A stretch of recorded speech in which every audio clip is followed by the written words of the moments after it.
త్రిదశ rice అన్నింటికీ దగ్గరగా మీ మనసుకి మరింత దగ్గరగా Tridasa rice where life shines.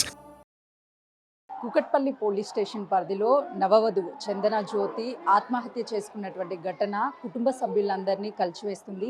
తల్లి కన్నీటి పర్వం అవుతుంది. ఎందుకంటే ఎంతో అల్లారు ముద్దుగా పెంచుకున్నాను పాపని, కానీ ఈరోజు నా పాప ఇంత పిరికిది కాదు అనని ఆ తల్లి గుండెలు అలిసేలా ఏడుస్తుంటే ప్రతి ఒక్కరిని కూడా అసలుకి ఆ బాధ తట్టుకోలేకపోతుంది.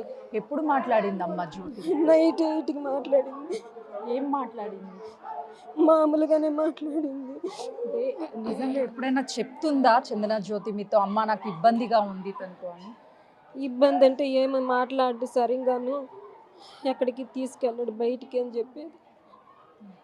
నిన్న ఏం మాట్లాడింది పాప నీకు? నిన్న ఆఫీస్కి వెళ్ళి అది తమ్మేసి రావాలని చెప్పింది. ఏం చెప్పిందమ్మా? ఆఫీస్కి వెళ్ళి రావాలి అని చెప్పింది. నైట్ తమ్మేసి రావాలని చెప్పింది. మా వర్క్ ఫ్రమ్ హోమ్ చేసుకుంటా అంటది పాప. ఎన్ని నెలలు అవుతుందమ్మా పెళ్ళి? 4 months. 4 monthsలో వాళ్ళిద్దరూ హ్యాపీగా ఉన్న మూమెంట్స్ ఒక్కటి కూడా షేర్ చేయలేదండి? మాట్లాడారా? మీ అల్లుడితో మాట్లాడారా అసలు ఏం జరిగింది అని? మాట్లాడలేదు. పోలీస్ స్టేషన్కి వెళ్ళారా మీరు? వెళ్ళాను. ఏం చెప్తున్నాడు అతను? నేను అతనితో అసలు మాట్లాడలేదు, అతను చూడలేదు అసలు. అంటే 4 నెలల్లో మీరు అతన్ని గమనించింది ఏంటి అసలు? తన చేసుకునేది అయితే కాదు. చెంపల మీద దెబ్బలు ఉన్నాయి. ఇప్పుడు చూసిన తల ఒకటే చూసిన. నిజంగా చాలా ఇష్టం మీకు, ప్రతిదీ కూడా మీతో షేర్ చేస్తుంది అని చెప్తాను, కానీ అసలు దాచిపెట్టదు ఏది కానీ. ఈ విషయాన్ని ఎందుకు ఏం చెప్పుకోలేకపోయింది? నైట్ ఏం జరిగిందో తెలియదు. తెల్లవారు నైట్ 8కి మాట్లాడింది. తెల్లవారుజామున 3కి ఫోన్ చేసినారు రమ్మని. ఎవరు కాల్ చేశారు? ఎవరు ఫోన్ చేశారమ్మా? మా పాప వాళ్ళ ఆడబిడ్డ భర్త ఫోన్ చేసినారు. వాళ్ళు ఏం చెప్తున్నారు ఇప్పుడు? మీ పాప వాళ్ళ అత్తయ్య కావచ్చు, మామయ్య, లేకపోతే వాళ్ళకి సంబంధించిన? నాకు ఏం చెప్తున్నారో నాకు తెలియదు. పాపని ఎంతో ముద్దుగా పెంచుకున్నావు, ప్రతిరోజు కూడా మీతో ఫోన్ మాట్లాడుతుంది, కానీ ఈ విషయాలు మీకు ఎందుకు చెప్పలేకపోయింది తను బాధపడుతున్నట్టు? మా పాపకి నాకు అట్లాంటివన్నీ చెప్పలేదండి. ఎప్పుడన్నా ఇట్లే చెప్పేది. ఎప్పుడన్నా మాట్లాడు సరిగ్గా, ఎక్కడికి తీసుకెళ్ళాడు, సరిగ్గా పట్టించుకోడు అని చెప్తాను. అంటే అదే ఇప్పుడే కదమ్మా ఫస్ట్ కొద్ది రోజులు పోతే మామూలు అవుతారులే అని అట్లా చెప్పేవాళ్ళం మేము. మీది ప్రాపర్ ఎక్కడ?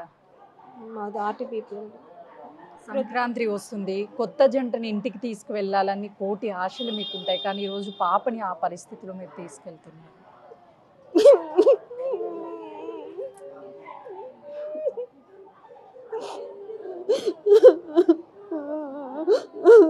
చాలా సెన్సిటివ్ అమ్మ, చాలా పద్ధతిగా కూడా ఉండేది. అసలు వాళ్ళ పెళ్ళి చూసి ఎంతమంది అక్కడ ఊర్లో అంతా చాలా అదృష్టవంతురాలు అనుకున్నారు. ఈ అదృష్టం ఇంత తొందరగా ఉంటుందని ఎవరు గుర్తించలేదు. అందరి ఇంట్లో పిల్లలాగే ఉండింది, అందరు వాళ్ళ పిల్లలాగే అనుకున్నారు. మా పాప చేసుకునే పిరికిదైతే కాదు, ఏదో జరిగింది అది తెలుస్తుంది. కళ్ళతో చూస్తేనే తెలుస్తుంది. పోస్ట్ మార్టం అవసరం లే, తెలిసిపోతాను. పెళ్ళయి ఇంత గ్రాండ్గా పెళ్ళిని చేశారు, ఎంతో సంతోషంగా ఉంటుంది అనుకున్నారు, కానీ ఈ సిచ్యువేషన్లో మీ పాపను చూశారు. ఎట్లుంటుందండి తల్లికి? ఉండేది 2 పిల్లలు, వాళ్ళు పాప బాబు కంటిన్యూగా ఇంట్లోనే ఉంది.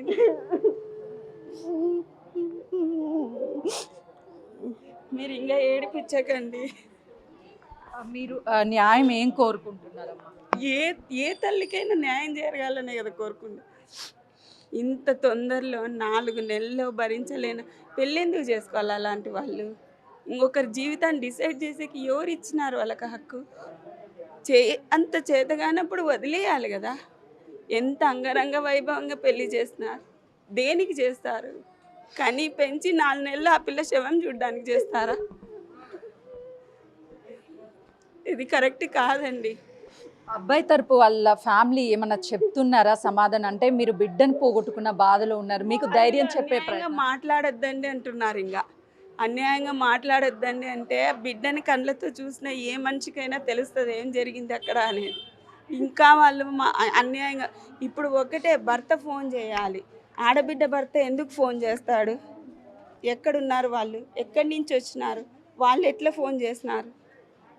ఎదురుంగా ఆ అమ్మాయే చేసుకుందంటే ముందు భర్త ఉంటాడు, తను చేయాలా ఫోన్? తను ఎవరు ఫోన్ చేసేకి? అక్కడే తెలియలేదండి. చందన జ్యోతి సూసైడ్ చేసుకొని చనిపోయేంత పిరికిది కాదు. ఏదో జరిగింది ఇంట్లో ఆ రోజు రాత్రి, కానీ న్యాయం చేయాలి మాకు అని చెప్పేసి ఆ తల్లి తల్లడిల్లిపోతున్నటువంటి పరిస్థితి అయితే ఉంది. మరికొద్ది సేపట్లోనే పోస్ట్ మార్టం అనంతరం కూడా తమ స్వస్థలానికి చందన జ్యోతిని తీసుకువెళ్ళి అంత్యక్రియలు చేస్తామని కుటుంబ సభ్యులు చెప్తున్నారు. కానీ నా అల్లుడికి మాత్రము కఠినంగా శిక్ష పడాలి అని చెప్పేసి ఆ తల్లి బాధని వ్యక్తం చేస్తున్నటువంటి పరిస్థితి అయితే నెలకొంది. కెమెరామెన్ గౌరవ్తో సుజాత, గాంధీ మార్చ్.